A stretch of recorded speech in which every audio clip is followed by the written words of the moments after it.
Hello friends, कैसे हैं आप सब। आई होप अच्छे होंगे। तो अगर आपको ये वीडियो अच्छी लगे तो आप इसे एक लाइक कर दीजिएगा और चैनल को सब्सक्राइब कर वीडियो को लाइक कर दीजिएगा, ताकि समय समय पे आपको नोटिफिकेशन मिलती रहेगी। तो आइए वीडियो को शुरू करते हैं। तो आज हम केमिस्ट्री का चैप्टर 3 है, अति लघुत्तरीय प्रश्न। ठीक है, इसका आज हम सभी प्रश्नों को हल करेंगे। टोटल 28 प्रश्न है, तो बारी बारी से सभी प्रश्नों को हल करेंगे। तो आप बस वीडियो में बने रहिएगा। ठीक है, तो आइए पहला प्रश्न से शुरू करते हैं। तो पहला प्रश्न है कि दो धातु एवं दो अधातु के नाम लिखें। ठीक है, इस क्वेश्चन में हमें बोल रखा है कि दो धातु और दो अधातु के नाम लिखना है। चलिए इसको लिखते हैं। तो इसका आंसर कुछ इस प्रकार से हो जाएगा कि धातु में हम लिखेंगे सोडियम और मैग्नीशियम, और अधातु में हम लिखेंगे कार्बन और सल्फर। ठीक है, तो दो धातु और दो अधातु के अपने नाम लिख दिए हैं। कुछ इस प्रकार से आपको भी लिखना है। तो चलते हैं दूसरे नंबर प्रश्न की ओर। दूसरा प्रश्न बोल रहा है कि समुद्री जल में पाए जाने वाले एक प्रमुख लवण का नाम लिखें। ठीक है, तो इसका आंसर कुछ इस प्रकार से हो जाएगा कि नमक। ठीक है, दूसरा का नमक, जिसको परमाणु नाम में NaCl बोलते हैं, और इसका नाम हो जाएगा सोडियम क्लोराइड के भी नाम से इसे जानते हैं। ठीक है, तो चलते हैं तीसरे नंबर प्रश्न की ओर। बोल रहा है तीसरे नंबर प्रश्न कि किसी अधातु का नाम लिखे जो साधारण ताप पर द्रव अवस्था में रहती है। बहुत ही आसान सवाल है। ठीक है, इसका आंसर हो जाएगा ब्रोमीन। ठीक है, जो कमरे के ताप पर द्रव अवस्था में रहती है। ठीक है, या फिर साधारण ताप। चौथा नंबर प्रश्न है, एक अधातु का नाम लिखे जो वायु के संपर्क में आने पर जल उठता है। ठीक है, जल उठता है का मतलब जल जाता है। तो इसका आंसर हो जाएगा श्वेत फास्फोरस। ठीक है, ये अधातु है और ये वायु में आने पर जलने लगता है अपने आप। ठीक है, कौन सी अधातु विद्युत का सुचालक होती है। ठीक है, अब अधातु है और भाई विद्युत का सुचालक भी है, तो इसका आंसर तो ग्रेफाइड हो ही जाएगा भाई। ये तो आसान सवाल। देखिए यहाँ पे मैंने भी लिख रखा है ग्रेफाइड।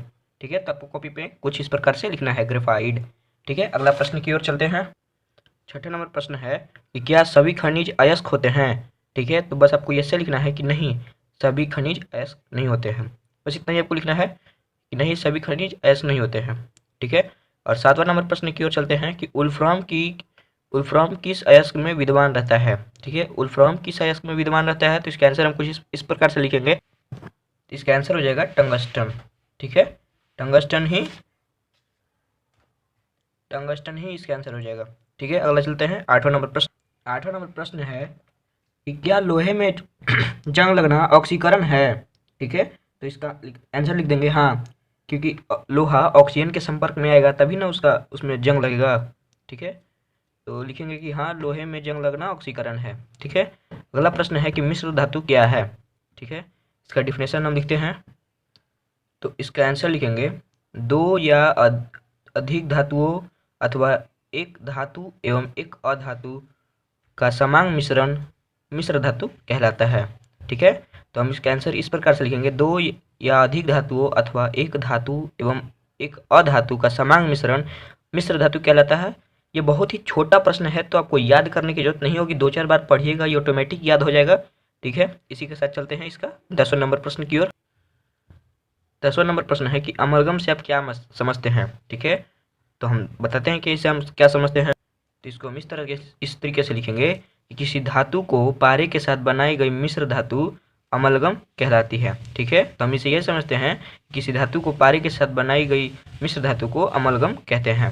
ठीक है, अगला प्रश्न चलते हैं 11 नंबर प्रश्न है कि किस इलेक्ट्रॉनिक विन्यास को प्राप्त कर तत्व अस्थायी बन जाते हैं। किस इलेक्ट्रॉनिक विन्यास को प्राप्त कर तत्व अस्थायी बन जाते हैं, तो इसका आंसर अक्रिय गैस को प्राप्त कर तत्व अस्थायी बन जाते हैं। ठीक है, अक्रिय गैस को प्राप्त कर तत्व अस्थायी बन जाते हैं। ठीक है, 12 नंबर प्रश्न है कि सोडियम परमाणु जल के साथ तीव्रता से अभिक्रिया करता है किंतु सोडियम आयन नहीं, क्यों। इसका आंसर हो जाएगा कि सोडियम का इलेक्ट्रॉनिक विन्यास अक्रिय गैस के इलेक्ट्रॉनिक विन्यास के बराबर होता है, इसलिए सोडियम परमाणु जल के साथ तीव्रता से अभिक्रिया करता है, लेकिन सोडियम नहीं। ठीक है, बस आपको इतना ही लिखना है, इसमें कुछ भी आपको छाटना नहीं है। एकदम इंपॉर्टेंट शब्द मैंने यहाँ लिखा है, और आपको अपने कॉपी में यही नोट करना है कि सोडियम का इलेक्ट्रॉनिक विन्यास अक्रिय गैस के इलेक्ट्रॉनिक विन्यास के बराबर होता है, इसलिए सोडियम परमाणु जल के साथ तीव्रता से अभिक्रिया करता है, सोडियम नहीं। ठीक है, अगला प्रश्न चलते हैं।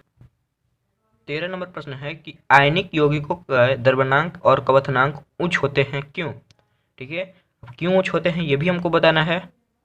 तो इसका आंसर हम लिखेंगे कि इसका कारण यह है कि धन आयन एवं ऋण आयन के बीच मजबूत स्थिर वैद्युत आकर्षण बल कार्य करता है। इस आकर्षण बल को तोड़ने के लिए पर्याप्त ऊष्मा उत्पन्न ऊर्जा, ठीक है, यहाँ थोड़ा गलती मिस्टेक हो चुका है, आप यहाँ लिखिएगा उत्पन्न ऊर्जा आवश्यक होती है, अतः विद्युत संयोजक यौगिक के द्रव्यमानांक एवं क्वथनांक उच्च होते हैं। ठीक है, मैं इसको एक बार रिपीट कर देता हूँ कि इसका कारण यह है कि धन आयनों एवं ऋण आयनों के बीच मजबूत स्थिर वैद्युत आकर्षण बल का कार्य करता है। इस आकर्षण बल को तोड़ने के लिए पर्याप्त उत्पन्न ऊर्जा की आवश्यकता होती है।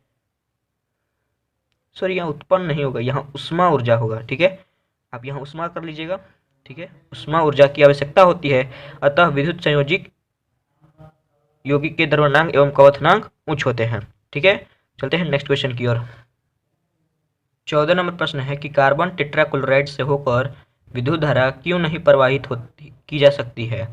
ठीक है, बहुत ही शानदार प्रश्न है और बहुत ही इजी प्रश्न है, पूछा भी जा चुका है और हो सके तो अभी आगे भी पूछा जा सकता है। तो इसका आंसर हम लिखेंगे कि कार्बन टेट्राक्लोराइड विद्युत के कुचालक होते हैं। इसका कारण यह है कि ये उदासीन अणुओं से बने होते हैं, आयनों से नहीं। पिघली या जलीय अवस्था में ये आयन उत्पन्न नहीं करते हैं, इसलिए ये विद्युत के कुचालक होते हैं। ठीक है, तो आपको ऐसे ही लिखना है। ठीक है, चलते हैं नेक्स्ट क्वेश्चन की ओर। अगला क्वेश्चन है, आयनिक बंधनों में आयनों के बीच किस प्रकार का बंधन कार्य करता है। ठीक है, आयनिक बंधनों में किस प्रकार का बंधन कार्य करता है, तो इसका आंसर हो जाएगा कि आयनिक बंधन ही कार्य करता है। ठीक है, बस इतना ही आपको लिखना है छोटा सा में। नाइट्रोजन अणु में कितने सहसंयोजक बंधन होते हैं। नाइट्रोजन अणु में कितने सहसंयोजन बंधन होते हैं, तो इसका आंसर लिखेंगे त्रिबंधन का निर्माण होता है। नेक्स्ट क्वेश्चन है 17 नंबर प्रश्न है कि रासायनिक अभिक्रिया में कौन से इलेक्ट्रॉन भाग लेते हैं। ठीक है, रासायनिक अभिक्रिया में कौन से इलेक्ट्रॉन भाग लेते हैं, तो इसको हम लिखेंगे कि रासायनिक अभिक्रिया में संयोजी इलेक्ट्रॉन भाग लेते हैं। रासायनिक अभिक्रिया में संयोजी इलेक्ट्रॉन भाग लेते हैं। 18 नंबर प्रश्न है, रासायनिक बंधन मुख्यतः कितने प्रकार के होते हैं, उनके नाम लिखें। रासायनिक बंधन के हमें प्रकार लिखना है। ठीक है, तो इसका आंसर हो जाएगा कि रासायनिक बंधन मुख्यतः 2 प्रकार के होते हैं। ठीक है, ऐसे पहले एक लाइन में लिखना है कि रासायनिक बंधन मुख्यतः 2 प्रकार के होते हैं। पहला है विद्युत संयोजक बंधन और दूसरा है सहसंयोजक बंधन। ठीक है, ये दोनों का आपको नाम नोट कर लेना है अपने कॉपी में। ठीक है, और कमेंट में बताइएगा कि ये वीडियो आपको कैसी लगी। अच्छी लगी तो भी आप कमेंट कीजिएगा। ठीक है, और जैसे भी लगे वैसे भी आप कमेंट कर सकते हैं। ठीक है, 19 नंबर प्रश्न है, एक परमाणु से दूसरे परमाणु में इलेक्ट्रॉन स्थानांतरण होने से किस प्रकार का बंधन बनाता है। ठीक है, एक परमाणु दूसरे परमाणु के इलेक्ट्रॉनों को स्थानांतरण होने से किस प्रकार का बंधन बनाता है, तो इसका आंसर हम लिखेंगे दो परमाणुओं के बीच इलेक्ट्रॉनों का स्थानांतरण आयनिक बंधन से होता है। ठीक है, बहुत ही सटीक जवाब है कि 2 परमाणुओं के बीच इलेक्ट्रॉनों का स्थानांतरण आयनिक बंधनों से होता है। ठीक है, चलते हैं 20 नंबर प्रश्न की ओर। एक बार वीडियो को लाइक कर दीजिए और चैनल को सब्सक्राइब कर दीजिए। 20 नंबर प्रश्न है कि 2 परमाणुओं के बीच इलेक्ट्रॉनों का साझा होने पर किस प्रकार का बंधन बनता है। ठीक है, 2 परमाणुओं के बीच अगर इलेक्ट्रॉनों का साझा होता है तो किस प्रकार का बंधन बनता है, तो ये सहसंयोजक बंधन का निर्माण करता है। ठीक है, देख लीजिए 20 नंबर का ही आंसर है, सहसंयोजक बंधन का निर्माण करता है। ठीक है, तो बस आपको इतना ही लिखना है। चलते हैं नेक्स्ट क्वेश्चन की ओर। देखिए 21 नंबर प्रश्न बोल रहा है कि द्विबंध वाले किसी अणु का उदाहरण दे, और 22 नंबर में बोल रहा है कि त्रिबंध वाले किसी अणु का उदाहरण दे। ठीक है, तो दोनों में हमें उदाहरण देना है। पहले में द्विबंध का उदाहरण देना है और तीसरे में त्रिबंध का उदाहरण देना है। तो इसका उदाहरण हम दे देते हैं। पहला का है ऑक्सीजन। ठीक है, O2, ये पहला का उदाहरण है। और दूसरा का 22 नंबर का हो जाएगा नाइट्रोजन। ठीक है, N ऐसे करके आपको लिखना है N2। ठीक है, ये ऑक्सीजन और ये नाइट्रोजन, ये 21 नंबर, ये 22 नंबर। यहाँ आपको नंबर भी दिख रहा होगा। चलते हैं नेक्स्ट प्रश्न की ओर। तो ये बहुत छोटे छोटे प्रश्न मैं आपसे लिखवा रहा हूँ। आंसर, ठीक है। तो जल्दी ही खत्म हो जाएगा। अब 23 प्रश्न में हम आ ही चुके हैं। तो 23 नंबर प्रश्न है कि निम्नलिखित यौगिकों में बंधन की प्रकृति बताएं, ठीक है। ये सब यौगिकों में हमें बंधनों की प्रकृति बताना है। पहला है अमोनिया, इसमें सहसंयोजक बंधन, ठीक है। और दूसरा है कार्बन डाइऑक्साइड, इसमें भी सहसंयोजक बंधन। और तीसरा है सोडियम मोनोऑक्साइड, इसका होगा आयनिक बंधन, ठीक है। तो ये से आपसे ऑब्जेक्टिव भी पूछ सकता है, ठीक है। तो इसको आप ढंग से याद कर लीजिएगा, ठीक है, क्योंकि ये छोटे प्रश्न है और छोटे प्रश्नों से ज़्यादा ऑब्जेक्टिव पूछा जा सकता है। 24 नंबर प्रश्न है कि ऑक्सीजन परमाणु का इलेक्ट्रॉनिक विन्यास नियोन जैसा होने के लिए उसे कितने इलेक्ट्रॉनों की आवश्यकता होगी, ठीक है। ऑक्सीजन परमाणु का इलेक्ट्रॉनिक विन्यास नियोन जैसा होने के लिए उसे कितने इलेक्ट्रॉनों की आवश्यकता होगी, तो उसे 2 इलेक्ट्रॉनों की आवश्यकता होगी, ठीक है। उसे 2 इलेक्ट्रॉनों की आवश्यकता होगी। और अगला प्रश्न है जिसे आप खुद सॉल्व करना है, खुद ही सॉल्व करना है आपको, वो आपके लिए रखा गया है। तो उसके बाद 26 नंबर प्रश्न की ओर चलते हैं। 26 नंबर प्रश्न बोला है कि एक यौगिक ए और एल्युमिनियम का उपयोग रेल की लाइनों के जोड़ने में किया जाता है। यौगिक ए की पहचान करें, ठीक है। रेल पटरियों को जोड़ने वाला यौगिक का नाम लिखना है, एल्युमिनियम के साथ जो उपयोग होता है। उसका आंसर हो जाएगा कि आयरन ऑक्साइड, ठीक है। एल्युमिनियम के साथ आयरन ऑक्साइड का मिक्सचर ही रेल पट्टियों को जोड़ने में काम करता है। 27 नंबर प्रश्न है कि धातु के निष्कर्षण में सल्फाइड और कार्बोनेट अयस्कों को धातु के ऑक्साइड में परिवर्तन कराना पड़ता है, क्यों, ठीक है।